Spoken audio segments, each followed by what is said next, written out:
Entonces, empecemos por la motivación para estudiar la aritmética y todo ese tema. Entonces, primera afirmación que les he hecho desde el principio y que repito siempre, el computador es discreto desde su arquitectura. ¿Qué entendemos por discreto? O sea, eh, por, por discreto entendemos, digamos, como lo que se puede contar, lo numerable, las cosas que son finitas o enumerables, también son discretas. El 1, el 2, el 3, el 4. Por continuo, entendemos el mundo de los reales, donde entre 0 y 1 hay un número innumerable de números. Por discreto entendemos el mundo de lo natural, los enteros, que entre un número en 0 y el 1, por ejemplo, no hay ningún número otro. Entonces tienen una naturaleza muy diferente. Los computadores están hechos de 1, 2, 8, 16 núcleos de procesadores, número finito. Cada procesador tiene una manera de comunicarse con él, con unas instrucciones, número finito de instrucciones. Tiene una manera de representar los números, las cadenas, finito. Todo lo que cabe en el computador es finito. En el computador no cabe nada que sea infinito. Entonces, el computador es discreto por naturaleza. O sea, no tiene, ni siquiera podríamos representar un número infinito de números en el computador porque no caben. Entonces, el computador es discreto desde su arquitectura. Entonces, esa es la primera precisión que hay que tener. Que aunque uno modele un mundo continuo con el computador es discreto. Segundo, la abstracción más sencilla que está implementada en el hardware de todos estos computadores es el número entero. Digamos que todo lo que hay allí, la abstracción más sencilla, son bits y bytes, pero la manera de abstraerlos con números. 8 bits dan un byte y los 8 bits representan un número entre 0 y 2 a la 7, 2 a la 8, y un número entre 0 y 2 a la 7, y entre 0 y 2 a la 8, y menos 1, o sea, hay 156 números, 256 números que se pueden representar allí, y eso se llaman los caracteres ASCII, pero son números, y esa es la abstracción con la que empezaba la computación.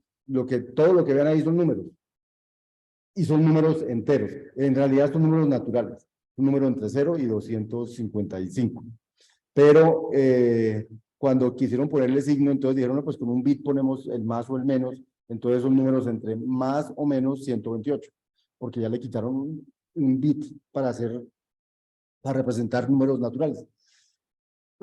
Y así empezó la computación, y esa es la abstracción más sencilla que está implementada sobre un computador, esta de número natural. Un número finito de bits da representado un número entero, y a partir de allí se construyen abstracciones más complejas. Entonces dijimos, por decir algo, las letras del alfabeto son 26. Entonces cada una necesitamos una representación, entonces la asociaron a un número. No, pero es que a veces son mayúsculas y minúsculas. Entonces dijeron, entonces necesitamos 52. 26 para las minúsculas, 26 para las mayúsculas. No, pero es que el alfabeto también tiene comas, signos de puntuación, cosas. Y fue añadiéndole eso, y a toda esa gran cantidad de símbolos la llamaron el alfabeto ASCII. Y entonces es el alfabeto ASCII, pero son números enteros.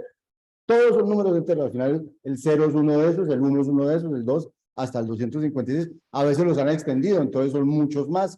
Pero finalmente el conjunto finito de símbolos que maneja la máquina es un conjunto de números. Y de números finitos que van entre 0 y 2 a la alfa, menos 1. Entonces, ¿qué es lo que hace la máquina? Transforma esos enteros manipulándolos con operaciones bien definidas. O sea que una máquina no hace más sino coger enteros y transformarlos en otros enteros. Lo que los vamos interpretando somos nosotros. Ah, quizás era la A y se volvió la B, porque la A era el 1 y la B era el 2. Bueno, no sé. O que eso era un número y se volvió el doble de ese número porque lo que hicieron fue una cosa que el número que dio fue el doble. Pero eso ya es una cosa de la manipulación de esos bits y bytes que hay ahí abajo. Pero abajo hay números enteros, y en general naturales primero. Los enteros son los naturales con signo, ¿cierto? Entonces, si comprendemos la teoría de los enteros, va a ser muy importante para comprender cómo funciona el computador. Adicionalmente, es esencial para construir aplicaciones usadas comúnmente en computación. O sea, entender la teoría de los enteros implica entender por qué usan dígitos de chequeo, qué significa eso, cómo se encriptan mensajes basados en aritmética modular o cosas de ese estilo. O sea, vamos a ver que todas las aplicaciones de la informática están basadas en en esa abstracción que son los números. Y entonces, entender los números y cómo funcionan nos va a servir para hacer muchas cosas, porque las propiedades de los números nos van a permitir modelar, por ejemplo, modelar seguridad en un sistema, como se llama, criptografía o cosas de ese estilo. Pero para eso se necesita matemáticas, digamos, matemáticas, entender la teoría de los enteros, porque es lo que está detrás de eso. Entonces, para entender esa teoría, vamos a estudiar las nociones de divisibilidad, primalidad, congruencia y aritmética modular. Y eso es lo que vamos a alcanzar a hacer en este curso. ¿Cierto? Y luego, en las exposiciones, algunos de ustedes harán aplicaciones de esas cosas, mostrarán aplicaciones de esas cosas. Adicionalmente, los enteros se pueden estudiar de forma estructural, lo cual permitirá razonar sobre ellos de manera particular con una técnica de demostración muy poderosa llamada inducción. Entonces, una cosa que hemos hecho todo este curso es que tenemos que aprender a argumentar. Entonces, también vamos a argumentar las cosas de la aritmética, los teoremas de la aritmética, vamos a argumentar por qué son ciertos, vamos a demostrarlos.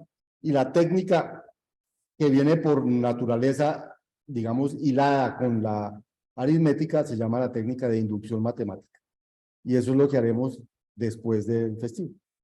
Hasta antes del festivo vamos a dedicarnos a la aritmética, después del festivo a la inducción.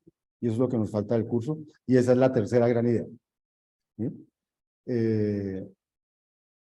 Bien.